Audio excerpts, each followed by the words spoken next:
Film diawali dengan diperlihatkannya persahabatan 5 orang laki-laki yang sedang berlari dan mencari kerusuhan di kampungnya.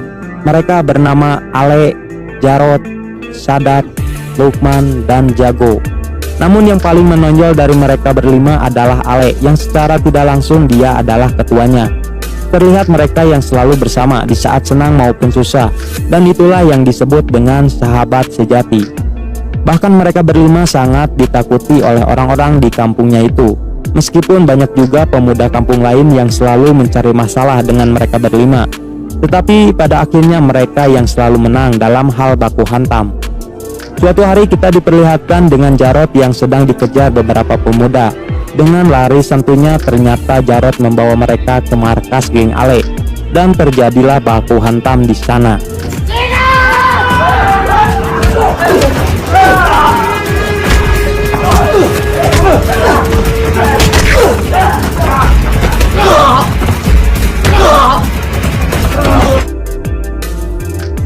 Dalam pertarungan itu, satu orang dari mereka terlihat akan memukul Jarod, tetapi dia langsung dibotol oleh orang yang bernama Patir. Mereka berlima memanggilnya si Bisu karena gak bisa bicara dan selalu dibully oleh geng Ale. Padahal Patir itu selalu ingin bergabung dengan mereka berlima.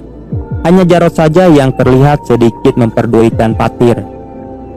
Setelah itu kita diperlihatkan 2 kelompok yang akan tawuran antar kampung. Salah satu kelompok itu dipimpin oleh Ale dan keempat sahabatnya.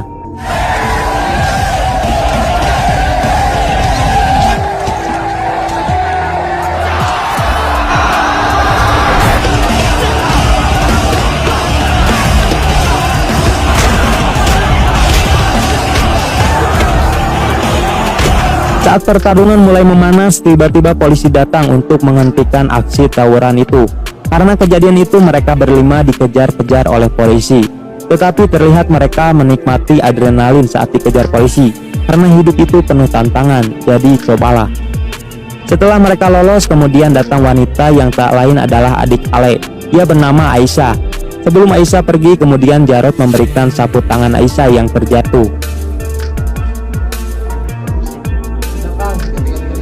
Scene berganti ketika mereka berlima yang akan melakukan pemotretan di sebuah studio foto untuk mengabadikan momen mereka bersama untuk kenangan di masa yang akan datang, dan mereka berjanji akan selalu bersama sampai mati. Kemudian kita diperlihatkan dengan Ale dan keempat sahabatnya yang akan bertanding bola dengan kampung lain. Terlihat pertandingan mereka disaksikan banyak orang. Di sana ada Patir juga yang sedang dibully anak-anak, namun hanya Jarod saja yang kembali memperdulikannya.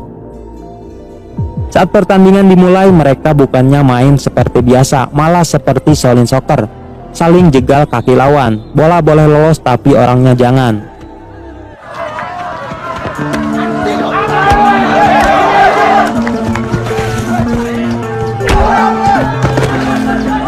Namun ketika Ale memasukkan bola dan selebrasi, tiba-tiba tim lawan melemparkan bola kepada Ale, yang membuat mereka harus baku hantam di sana. Dalam pertarungan itu, salah satu dari mereka mengincar Ale dengan pisau, sedangkan keempat teman Ale yang melihatnya masih baku hantam. Tapi ketika Jarod lolos, dia dengan cepat langsung menghantamkan bata ke kepala orang itu hingga tewas seketika, yang membuat semua terdiam dan langsung kabur.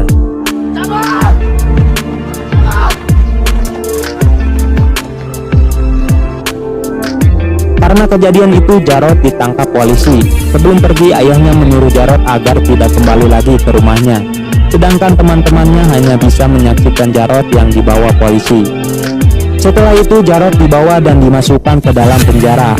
Namun penderitaan Jarod belum berhenti. Di dalam penjara Jarod dihajar habis-habisan oleh ketua tahanan di sana dan menyuruh Jarod untuk patuh kepadanya.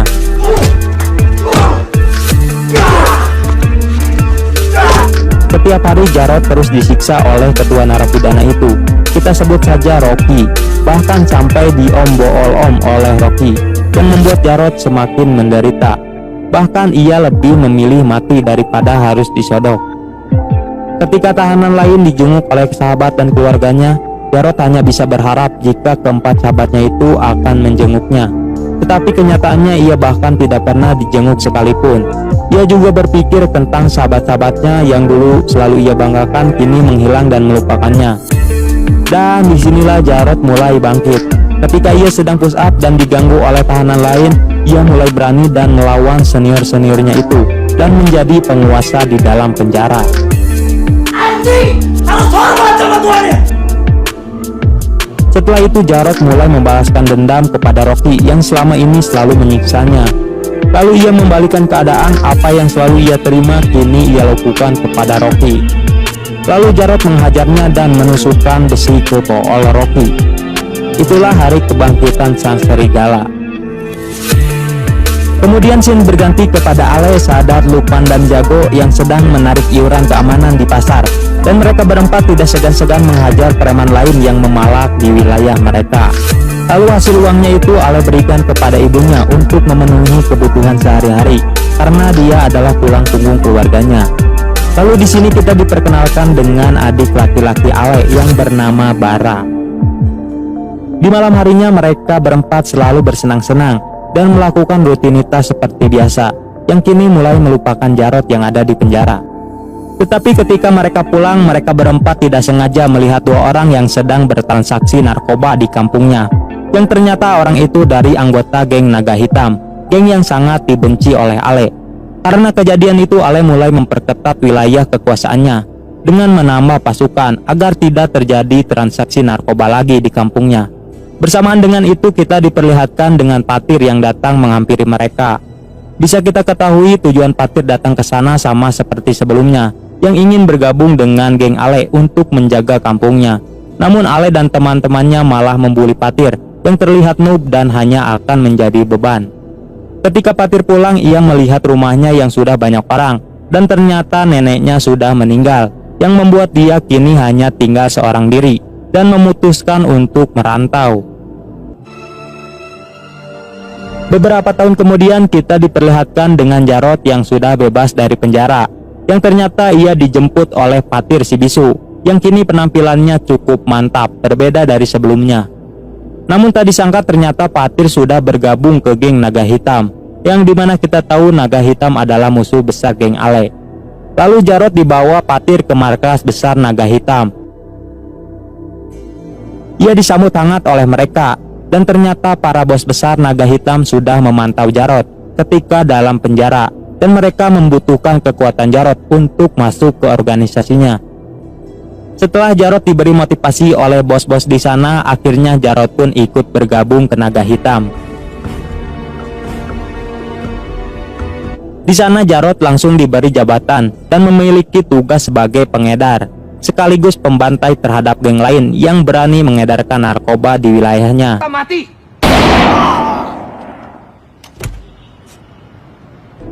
Scene berganti kepada Ale, Lukman, dan Sadat yang diberitahu Jago tentang Jarod yang sudah keluar dari penjara.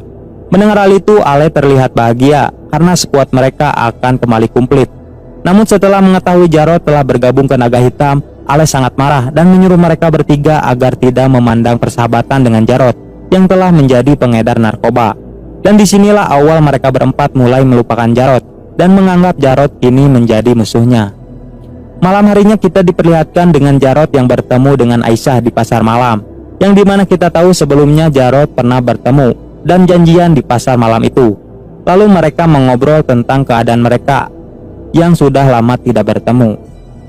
Keesokan harinya Jarod diundang oleh bos besar untuk datang ke klub malam.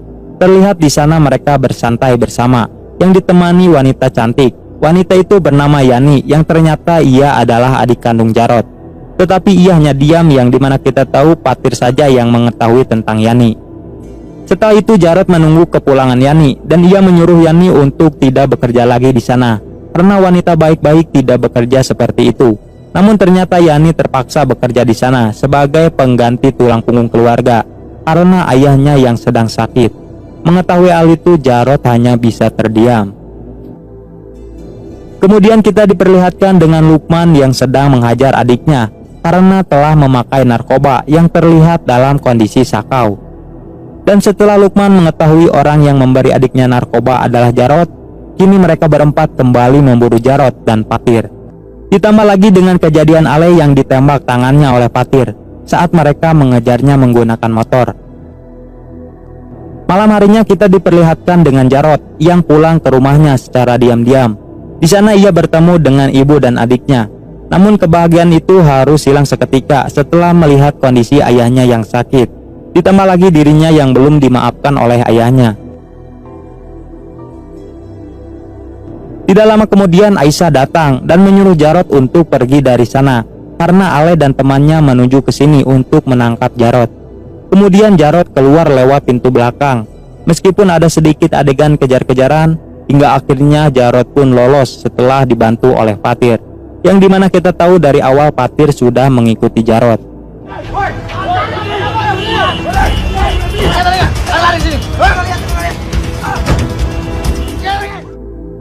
Keesokan harinya kita diperlihatkan dengan Lukman yang melihat adiknya telah meninggal karena overdosis.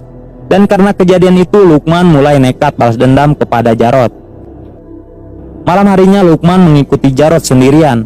Namun ternyata Fatir mengetahui Lukman yang akan balas dendam, lalu Fatir mencekiknya sampai sekarat. Hingga akhirnya Jarod menyuruh Fatir untuk melepaskannya.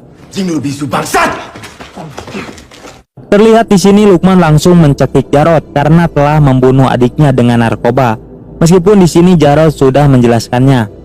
Melihat hal itu, Fatir bersiap untuk menembak Lukman, namun dicegah oleh Jarod meski dirinya sedang ditodongkan pisau oleh Lukman. Hingga pada akhirnya Lukman harus tewas karena ditembak Fatir yang melihat Lukman akan membunuh Jarod.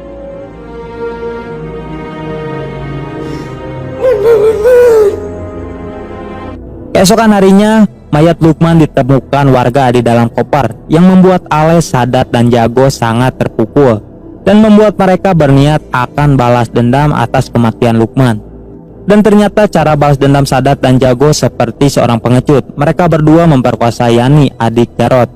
Mengetahui hal itu, Ale sangat marah besar karena perbuatan mereka berdua. Karena mereka berlima mempunyai aturan untuk tidak melakukan kekerasan terhadap perempuan. Pergi lo dari sini. Pergi lo berdua.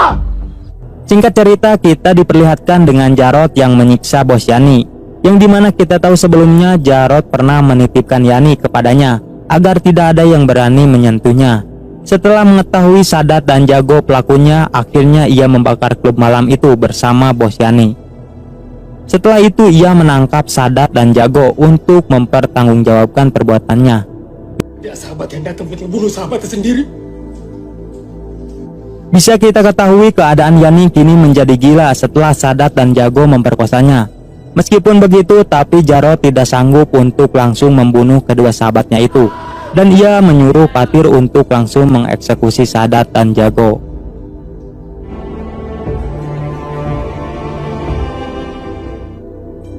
Kematian Sadat dan Jago sampai ke telinga Ale yang kini dia tinggal sendiri. Ia merasa terpukul setelah mengetahui semua sahabatnya mati di tangan Jarod. Saat di rumah ia tak sengaja melihat HP Aisyah yang mendapat panggilan dari Jarod. Melihat hal itu dirinya tambah marah. Ia tidak menyangka adiknya malah berhubungan dengan Jarod yang sudah menjadi pengkhianat. Ia lalu mengunci Aisyah di kamarnya agar tidak bertemu lagi dengan Jarod. Singkat cerita, kita diperlihatkan dengan Ale dan anak buahnya yang mendatangi hotel tempat janjian Jarod dan Aisyah. Namun kedatangan rombongan Ale itu diketahui oleh Alex dan Fatir yang sedang menunggu Jarod di sana. Alex berusaha menelpon Jarod untuk memberitahunya, tetapi teleponnya itu tidak diangkat. Hingga akhirnya Fatir terpaksa masuk ke apartemen itu untuk membantu Jarod. Setelah Alex mengetahui kamar Jarod, ia langsung menyuruh Fatir untuk langsung ke kamar Jarod. Di sana sedikit terjadi tembak-menembak, hingga akhirnya Fatir yang menemukan Jarod langsung membawanya keluar dengan cara meloncat.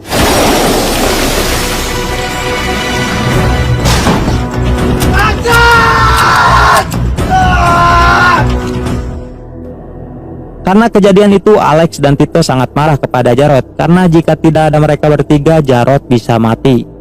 Mereka berdua menganggap hubungan Aisyah dan Jarod hanya akan membahayakan nyawanya. Malam harinya ketika Tito sedang berada di klub malam, tiba-tiba ia ditembak oleh anak buah Ale. Dia dari ketua Ale. Karena kematian Tito, bos besar menyuruh mereka bertiga untuk segera membereskan Alek dan cecunguknya. Dan kematian Tito juga membuat Alek sangat marah dan hampir membunuh Jarod, namun dihentikan oleh Fatir.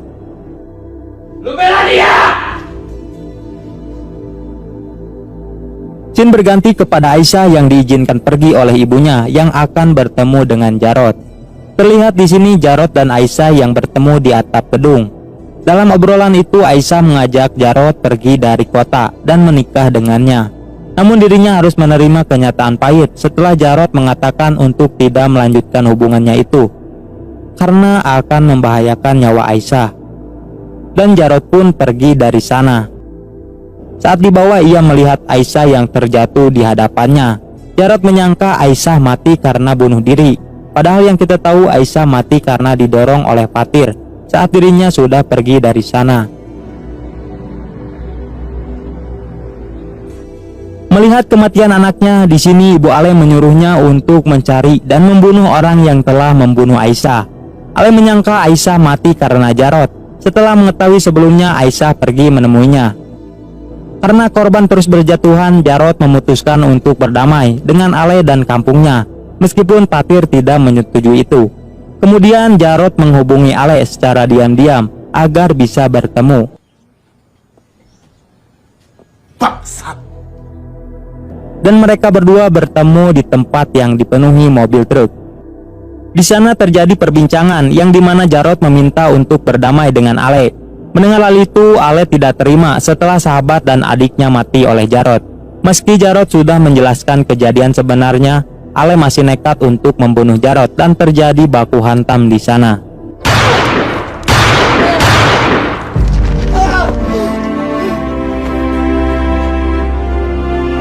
Tidak lama kemudian terdengar suara tembakan yang ternyata Ale harus tertembak oleh pistolnya sendiri dan mati di pangkuan Jarod. Sebelum mati, Ale meminta maaf kepada Jarod karena tidak pernah menjenguknya saat di penjara, dan dia berharap bisa berkumpul berlima seperti dulu lagi. Dan Ale pun koid. Saat Jarod akan pergi dari sana, ia juga harus mati setelah kena tembakan yang ternyata di sana Fatir yang menembak dengan wajah garangnya. Mulut Jarod yang berlumuran darah tersenyum lemah. Dia seolah mengisyaratkan Fatir untuk melanjutkannya. Kemudian Fatir menembaknya lagi dan Jarod pun rubuh di samping mayat Ale. Kini dua-duanya telah mati, tapi raut wajah Fatir seolah sedih setelah membunuh Jarod. Begitulah dia menyampaikan rasa sayangnya pada Jarod, yaitu dengan membunuhnya karena dia tidak mau Jarod kembali menderita dan terkambing hitamkan. Dia terlalu baik untuk itu. Jadi Fatir merasa lebih baik Jarod tewas dan mati dengan tenang di tangannya. Sebelum film selesai, kita diperlihatkan dengan Bara yang meneruskan perjuangan Ale menjadi ketua geng di kampungnya untuk menjaga wilayah dari pengedar narkoba dan geng naga hitam. Dan inilah serigala terakhir.